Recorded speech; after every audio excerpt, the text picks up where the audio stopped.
Hi, welcome to Cutler Legal Basic Law. Today we're going to talk about document requests. First question, what is a document request? This is one of the major tools in discovery.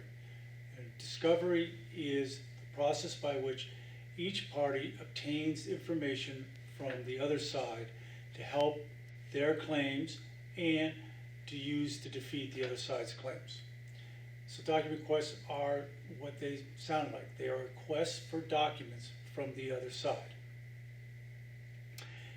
Can you request electronic documents? Absolutely. Particularly today, those are the most important. Whether they be emails, texts, WeChat, electronically stored documents, memos, almost everything is now maintained on computers electronically. So yes, you can ask the other side to produce all of their electronically stored materials. You request they go on to different computers, different servers to remove it, also onto personal phones that they have if they are a party, and provide the documents from those electronic sources. Why are document requests important? As I said, you need them to put your case on. You want to, one, know what are the documents the other side is relying on. If there's a breach of contract, what documents does the other side claim are the controlling documents setting forth the contract? Perhaps there might be a dispute over invoices. What are those invoices? Communications. Often people say one thing in a lawsuit and they say something else to other people within the organization that is damning to their position, and they'll do it by email, text, etc. And particularly in this electronic age, people are very careless with what they say electronically. For some reason they believe it never will become known.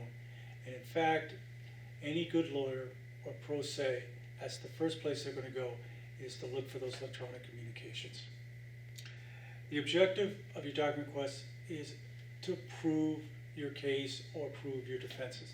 It's not to look under every stone or every rock.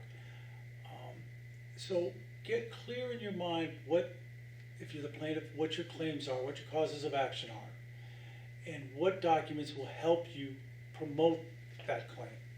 And vice versa, if you're a defendant, what documents do you think will be helpful that the other person has in defeating the claim? So you're looking at liability and you're looking at damages. What are the documents that help address those two issues regarding the claims, whether breach of contract, fraud, conversion, trade secrets, wrongful termination, employment, but narrow it down.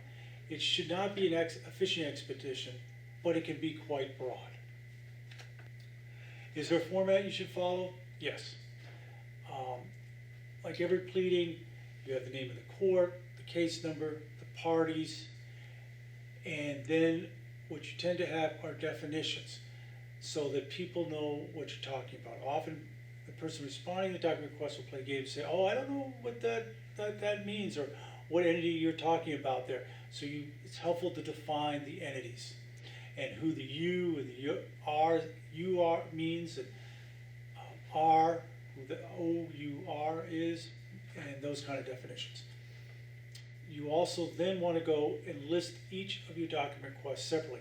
1, 2, 3, 4, because when the other side responds, they'll respond accordingly to each of those requests, and try to organize them in a logical fashion so that when you go back to see if you've gotten documents responsive to your request and the person's responded properly, it's easier for you to follow your own work.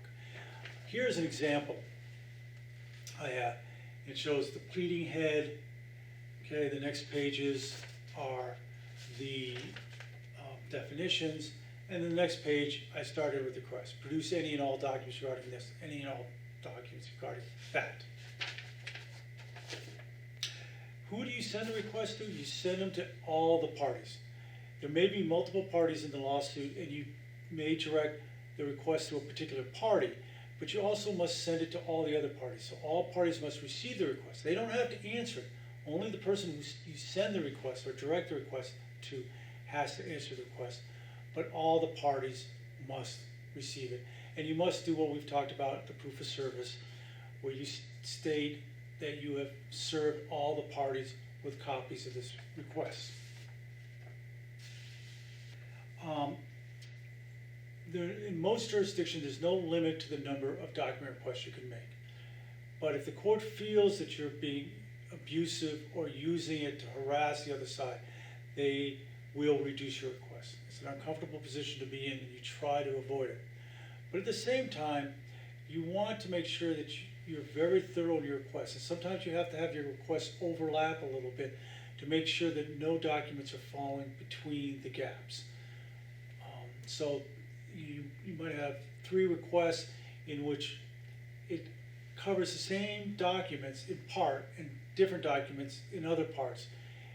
So they overlap a little bit. The other side can object to that, but that just means they just say they produced documents, and it should not be a big problem.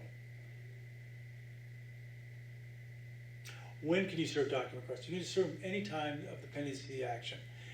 In federal court, when you file a complaint, you have to wait to have a conference with the court before you can start your discovery. But in state court, you could go ahead and serve your complaint. You could actually attach a request for production documents along with your complaints. The defendant not only has to answer the complaint, but also has to answer your document requests. Document requests are fundamentally some of the most important discovery tools that are available out there. So please make sure that you always do a document request with your case.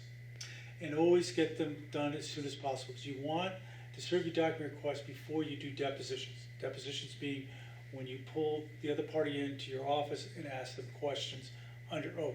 And you'd like to have the documents there because those documents will help you formulate your questions, and you may want to ask them about those documents, how they were prepared, what is being discussed in the document, who the document was sent to, etc. Okay? When you prepare the documents, what do you do with document requests? What do you do with them? You serve them on all the parties to the action and specifically to the person who they're directed to. And can you do more than one set of document requests? In most courts, yes, you can do multiple sets. The federal courts are reducing that down and limiting it to 2 sets at this moment. Those rules are always constantly changing. So the best practice is make sure your first set is as complete as possible, and then need be follow up the second set. And remember, there's often discovery timelines.